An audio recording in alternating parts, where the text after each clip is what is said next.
Voilà, suppression impérative des fils dus à l'impression. Des filaments. Des filaments, ouais, dus à l'impression. Vas-y Pierre, montre bien à la caméra comment ça Voilà, donne avec soit la mèche de bon diamètre, soit une lime pointue. Être sûr de bien remettre tous les trous identiques au même diamètre. Ici, on voit très bien une bavure d'ailleurs, hein, on la voit très bien. Là, ici, là. Ok. Voilà, donc il faut absolument supprimer ça, sinon il va y avoir un problème. Voilà, quitte à regarder derrière, hein, on voit très bien la bavure. Voilà, on enlève. Faire tous les trous, donc ça, voilà, vous avez compris le principe. Et surtout cela, là, parce que là, c'est là où il va y avoir la fente. S'il y a le moindre fil, eh ben, il y a un gros problème. Et une fois que la fente est montée, c'est trop tard. Voilà. OK. Qui va recevoir la fente, il faut absolument aussi les bavurer, ne pas avoir peur d'enlever les surépaisseurs possibles, hein, parce que sinon la fente ne va pas glisser jusqu'au bout et on ne va pas pouvoir la monter. Donc ne pas avoir peur de passer la lime sur les côtés et tout, et bien chanfreiner. Et éventuellement bien détourer les trous, ici, là, qui vont être collés. Voilà, donc une préparation en fonction de votre imprimante. Oui, si les tétons sont pas bien ronds, ça va pas rentrer dans le Voilà, support. hein, Ok. voilà. Ici, on voit très bien que ça ne peut pas rentrer, donc bien positionner les trous en face pour les tétons. Oui, donc en fait, il n'y a qu'une seule position Il où n'y a ça qu'une marche. seule position possible, voilà. Pas se tromper. Là, on voit très bien par le côté, il ne faut pas qu'il y ait de jour, hein. Il faut bien que les tétons soient bien rentrés. Voilà, on le voit là, ici, là, voilà. Donc, s'assurer déjà que le cadre est bien plan avec le fond. Voilà, et à partir de là, on va s'occuper du collage. Alors, pour le collage, je préconise de mettre la fente en plastique.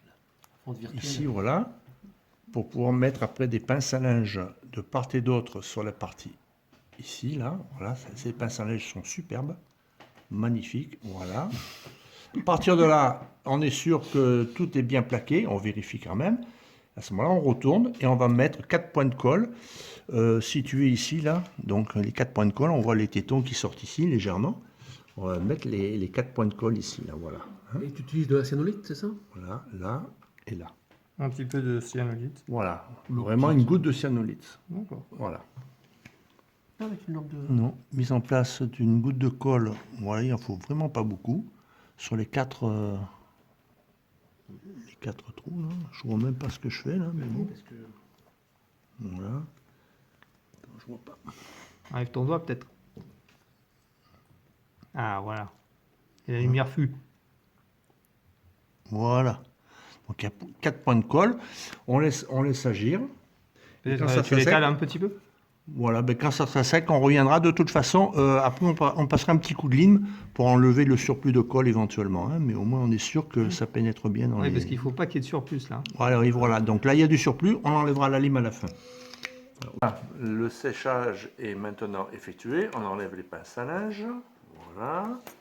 On peut même enlever la fente plastique. Alors pour l'enlever justement, vous avez un petit ergot ici, donc il faut légèrement soulever avec l'ongle pour qu'elle puisse coulisser pour pouvoir sortir. Voilà, partez de là. Et ici vous remarquerez que les points de colle ont fait une petite surépaisseur, donc il faut impérativement donner un petit coup de lime, voilà ici sur les surépaisseurs. Voilà, ici, là. Voilà.